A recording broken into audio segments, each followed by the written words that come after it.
مضمون علامہ اقبال۔ علامہ اقبال 9 نومبر 1877 کو سیالکوٹ میں پیدا ہوئے۔ آپ کے والد کا نام شیخ نور محمد تھا اور آپ کی والدہ کا نام امام بی بی تھا۔ آپ کی والدہ بہت نیک خاتون تھی۔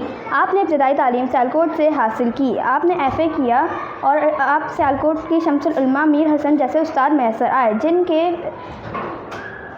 کے فیضان نظر میں آپ سے عربی، فارسی اور اسلامی ادب سیکھنے کا ذوق و شوق پیدا ہوا۔ FA کے بعد آپ گورنمنٹ کالج لاہور آ گئے اور وہاں اعلیٰ تعلیم حاصل کی، جہاں آپ کو پروفیسر آرلینڈ جیسے استاد ملے۔ MA فلسفے کرنے کے بعد آپ کچھ عرصہ اورینٹل کالج اور گورنمنٹ کالج میں تدریس کے فرائض انجام دیے، پھر PhD کی ڈگری حاصل کرنے کے لیے جرمنی چلے گئے، وہاں سے ڈگری لی اور وطن واپس آ گئے۔ برصغیر میں ان دنوں انگریزوں کی حکومت تھی۔ آپ نے قرآن کریم کے پیغام کو اپنی شاعری میں بیان کیا۔ آپ نے برصغیر کے مسلمانوں کو اپنی شاعری سے خواب غفلت سے جگایا۔ انہوں نے برصغیر کے مسلمانوں کے لیے علیحدہ وطن کا تصور پیش کیا، اسی وجہ سے آپ کو پاکستان کے قومی شاعر کہلائے۔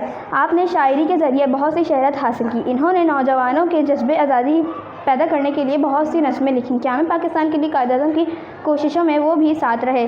سب سے پہلے علامہ اقبال ہی نے پاکستان کا تصور قائد اعظم کو دیا، اسی لیے انہیں مفکر پاکستان کہا جاتا ہے۔ علامہ اقبال کوئی عام شاعر نہیں بلکہ اپنی شاعری کے ذریعے انہوں نے مسلمانوں کو کھویا ہوا مقام حاصل کرنے کا احساس دلایا۔ ایک ہوں مسلم حرم کی پاسباں کے لیے نیل کے ساحل سے لے کے تابہ خاک کا شجر۔